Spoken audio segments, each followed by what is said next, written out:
শুধু দর্শক, আসসালামু আলাইকুম। দর্শক, আজকে আমি আসলাম রংপুর মেডিকেলে আমার এক রুগী ভর্তি আছে, তাই মেডিকেলের দৃশ্যটা আপনাদেরকে মূলত দেখার জন্য আজকে আমি আসলাম। মেডিকেলের বাইরের দৃশ্য দেখেন আপনারা। এই যে লক্ষ লক্ষ টাকা ব্যয় করে মেডিকেলে সরকার কর্মচারী কিংবা অন্য অন্য কাজ করার জন্য এরা বাজেট করে।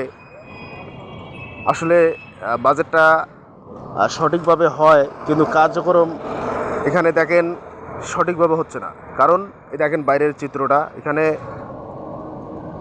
মানে প্রতিদিন যে মেডিকেলের যে ময়লা প্রতিদিন যেটা পরিষ্কার করার কথা, এরা কন্টিনিউ পরিষ্কার করতেছে না। কারণ এই দেখেন, আপনাদেরকে দেখাচ্ছি আমি। এই দেখেন মেডিকেলের পাশেই উপরে রুগী থাকে, নিচে দেখেন কিভাবে এই ময়লা পড়ে আছে। আমি এখন গেলাম, এখন দুপুর 2টা বাজে। এই 2টার সময় আপনাদেরকে দেখাচ্ছি আমি। এটা সম্ভবত 4-5 দিন কিংবা 1 সপ্তাহ হওয়ার পরেও এটা পরিষ্কার করার কোনো এদের উদ্যোগ নাই। দেখেন উপরে রুগী, নিচে দেখেন ময়লা। এই ময়লার দুর্গন্ধে রুগী তো আরও সমস্যা।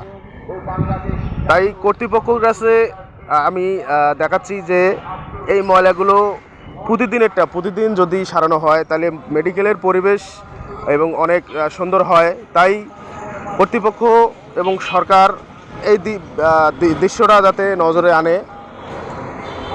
দর্শক, আপনাদেরকে বলতেছি, এই ভিডিওটা আপনারা একটু শেয়ার করে দেবেন, যাতে কর্তৃপক্ষর নজরে এই জিনিসটা পড়ে।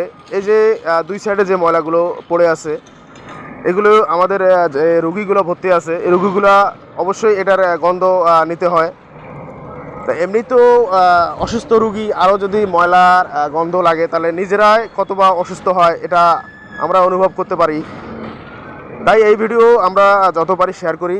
সব কর্তৃপক্ষ এবং সরকার যাতে দ্রুত এই বিষয়গুলো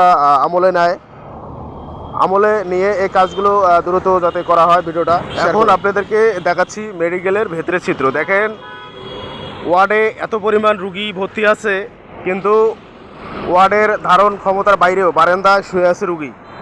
তাই ইউনিট আরও যদি বাড়ানো হয়, তাহলে আমাদের এই সাধারণ জনগণ এবং মানুষের এই দুর্ভোগ থেকে আমরা বাঁচব।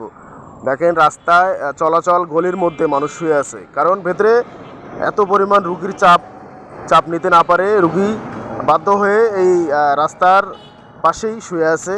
তাই কর্তৃপক্ষ যাতে ইউনিটগুলো আরও বেশি করে বাড়ায় এবং রুগীর ধারণ ক্ষমতা আরও বেশি হয়।